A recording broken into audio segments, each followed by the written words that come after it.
Thanks for calling the show, Mike. How are you? No problem, Steve. How are you? Thanks for taking my call. Good. How do you explain this one, Mike? Well, you know, Steve, again, this is some of the nonsense that I put up with when I was sheriff. You know, before I did anything, obviously, everything was checked with. We have a county solicitor. You know, everything was ran by our department solicitor. And more importantly, the county leaders, and they were involved. Mary Ann Petrilla, I ran the idea past her. I said, our department desperately needs new equipment because, quite frankly, the equipment that my deputies had at the time is old and antiquated. And, you know, I understand there's a budget problem in the county. And, you know, I came up with the idea. I said we had an old machine gun that was property of the sheriff's department. It was a dust collector. And I had some experts come in. They gave appraisal on the gun. And then at that point, we had a reputable gun dealer that is licensed. He came in and gave an offer. And quite frankly, we got more money than we expected to get for that particular item. So how much did you get, Mike? Off the top of my head, it was in around $23,000. You know, I don't have the exact figure at my fingertips, but obviously, you know, it was a large amount of money, again, for an item that sat dormant in that department for many years. And there's other weapons in that department that obviously that were there. They sat dormant. And there's a whole process. I mean, this had to be cleared through the ATF. And it's not like, you know, I did something underhandedly or did something illegally. It was, you know, paperwork was submitted. And for the county to turn around and say, well, they didn't know anything about it. Well, you know, there was a line item set up through the controller's office for our budget under guns, you know, a revenue line item that was set up. Obviously, I don't have the authority to set that line item up. The money was received back into the department, and obviously, you know, it was for equipment, you know. So for anybody to say that it was something done illegally or, you know, it was something, you know, wrong, I disagree.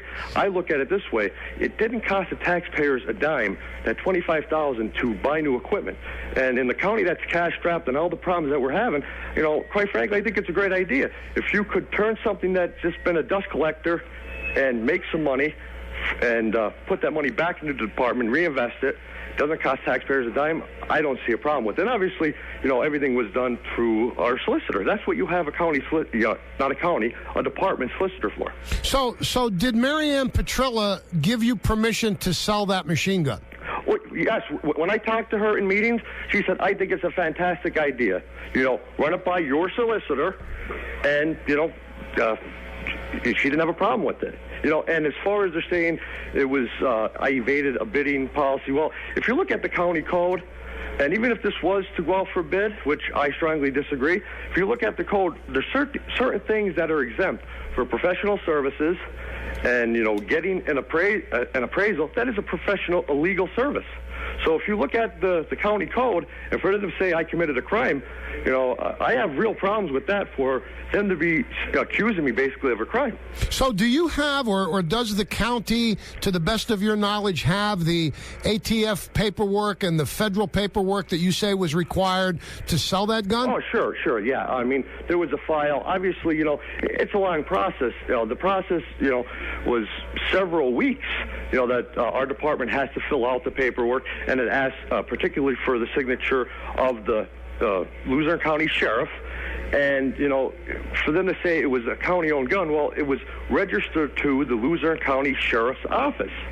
And only person that could sign on that gun to complete the paperwork is the sheriff himself. Okay, now let me ask you this. As far as the gun itself, for $25,000, that sounds like it might be a really nice, like an antique, fully automatic Thompson machine gun. Is that the kind of gun it is? Yes, it was, you know, an older Thompson machine gun. Then you get into the question of... They're nice. You mean like with the big cylinder like Elliot Ness and the Untouchables had? Yes. And of course, you know, it wasn't in pristine condition. You know, it was checked through, like I said, I did have it appraised. It was checked through gunbroker.com. And, you know, at the time, I mean, we got $2,000 or $3,000 more than we expected to get for that gun. Yeah. So it wasn't like, you know, the gun was worth $25,000 and I sold it for $1,000. I got you. So was it fully auto? Was it ready to rock and roll when you opened fire with it? Well, you know, Steve, I didn't have the luxury of shooting it. You know what I mean? And like did anybody get a chance to shoot it?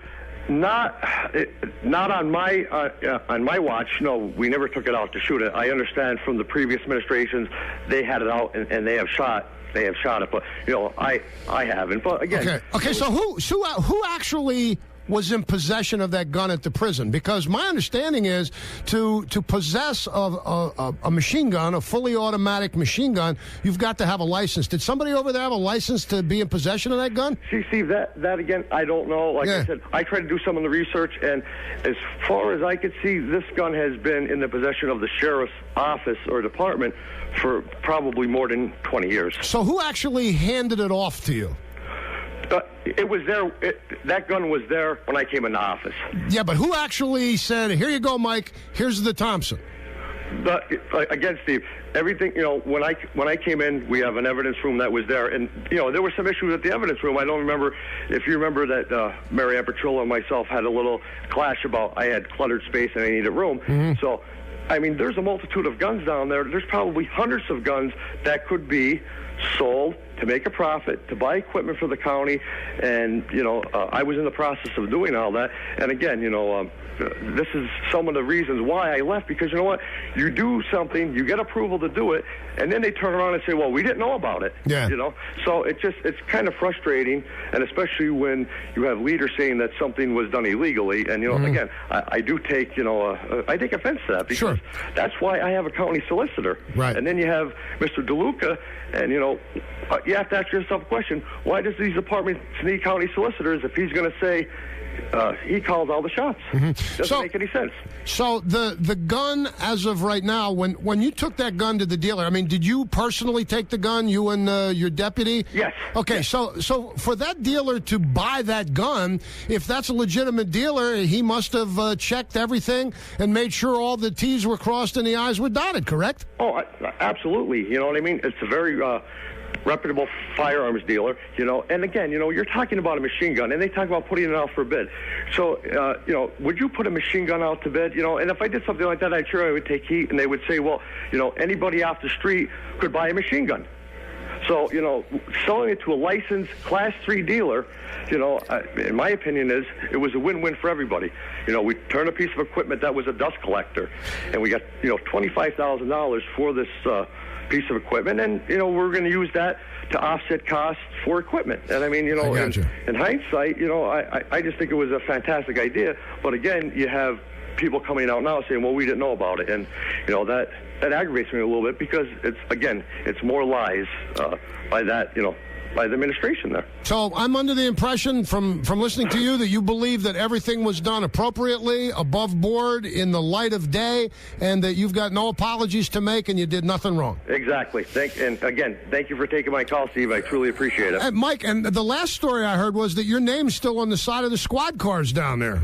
I did hear that, but again, I'm no longer down there, so, Okay. I don't know what to say about that. I did hear that it was still there, but... Okay. Well, listen, thanks for helping us understand the mystery machine gun, and we'll talk to you again. Mike Savokinas, former Luzerne County Sheriff,